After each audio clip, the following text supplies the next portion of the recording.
In this video, we'll discuss cash drawer management from the perspective of a cashier working at a POS station with a physical cash drawer.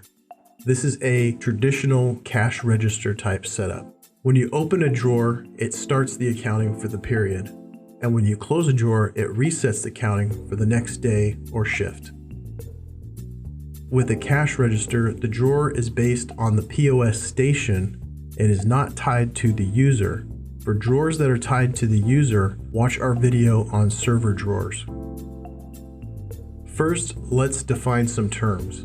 A POS station or register is a typical setup that includes an iPad running Rezku POS, a physical cash drawer that pops open, and a receipt printer.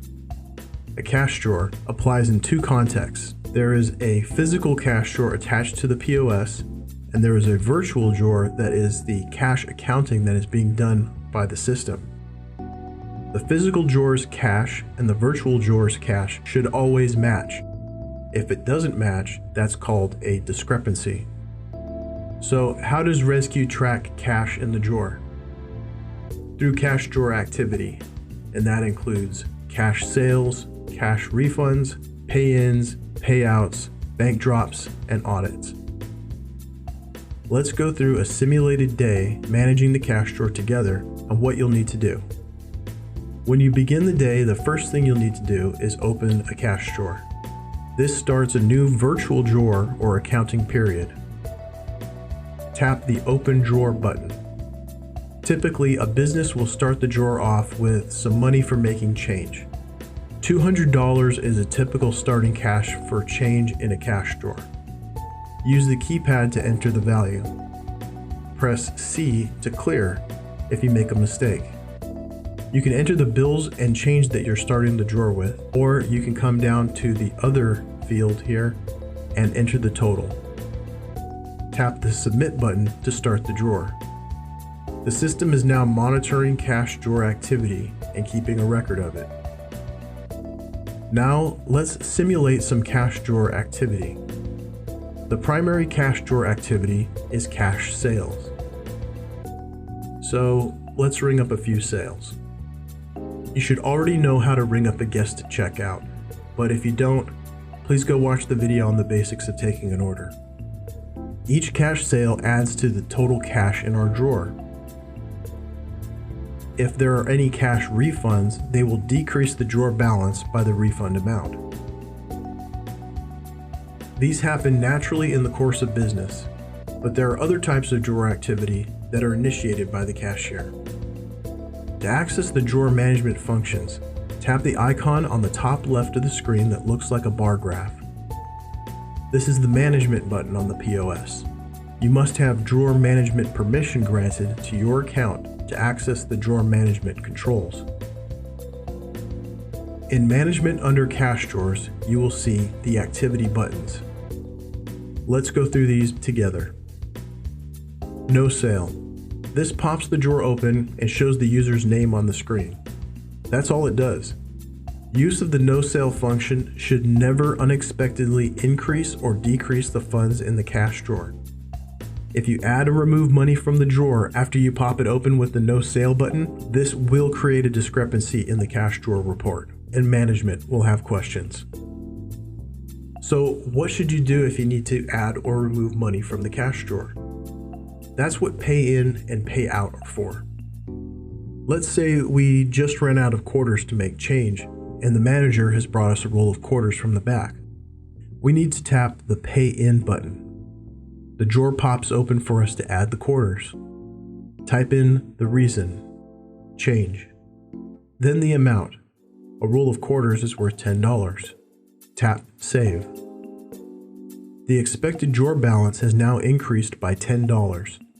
A pay-in receipt will also print.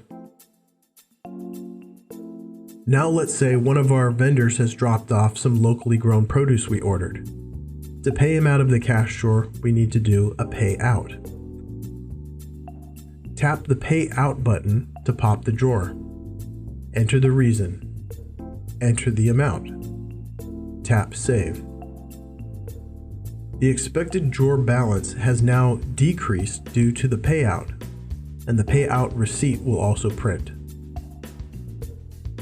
Now let's say we just got done with a really busy lunch service and we noticed there's lots of cash in the drawer from sales. How much cash is actually in the drawer right now? Did we make any mistakes while we were so in the weeds? This is the point of performing an audit. An audit compares the virtual drawer, the money tracked by the system, to the physical cash in the drawer. Tap the audit button to pop open the drawer. This screen looks almost the same as when we opened the drawer, but it also lists an expected value and a discrepancy. Count the money in the drawer and enter the total here. Ideally, it should match the expected value with no discrepancy. Looks like we're a little off. At this point, we can either count the money again or accept the discrepancy by tapping the submit button.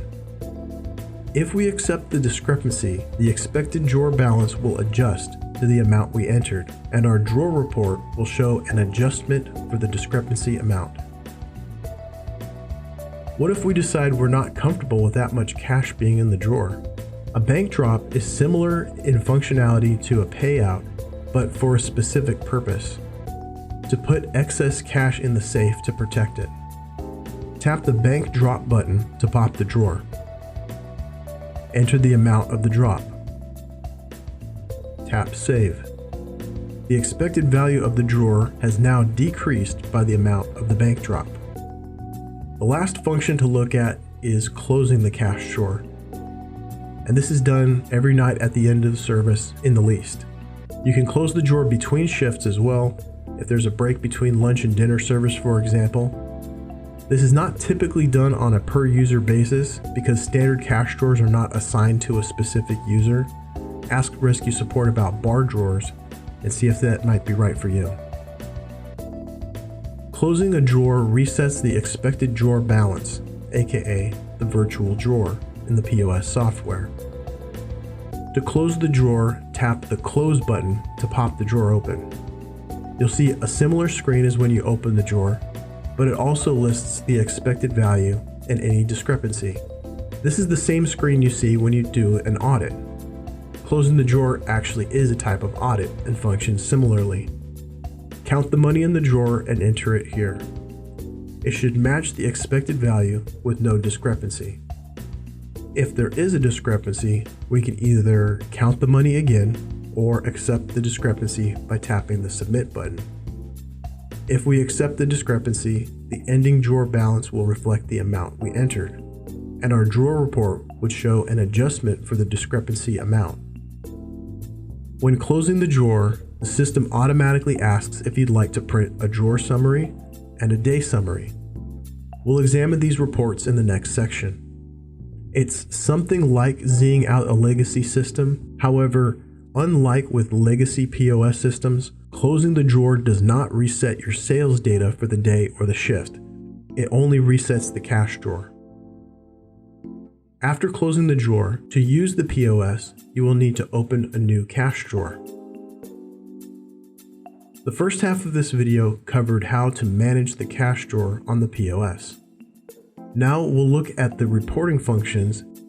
When closing the cash drawer, it asks if you'd like to print the drawer summary and the day summary. It's important to understand the difference between these two reports. The drawer summary shows you the drawer activity, including the day and time the drawer was opened, cash sales total, initial drawer balance, the time, user, and amount of any activities such as pay-ins or audits. The day summary, on the other hand, doesn't really have to do with the drawer. It's an end-of-day report with all the information about today's service. The system prints it because closing the drawer is typically the last thing you do on the POS for the night, and you're probably going to want to see the end-of-day report.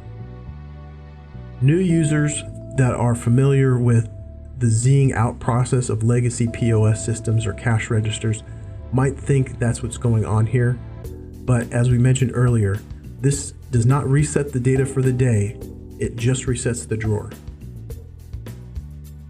The point of sale resets the daily activity automatically at 4 a.m. There's one more place that you can find drawer reports, and that's in Back Office. Log into Back Office and go to Reporting, Reports. There's a separate video on how to use reports, so we won't go into that here, but we will give you some quick tips. There are 2 cash drawer reports. The cash drawer summary shows the drawer name, start time, end time, starting balance, and ending balance.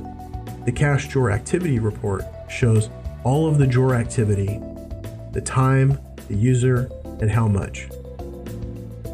In this video, we discussed cash drawer management for the POS stations with a physical cash drawer.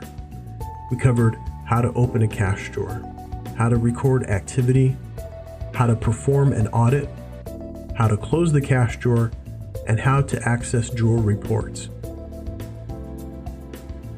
Thank you for watching.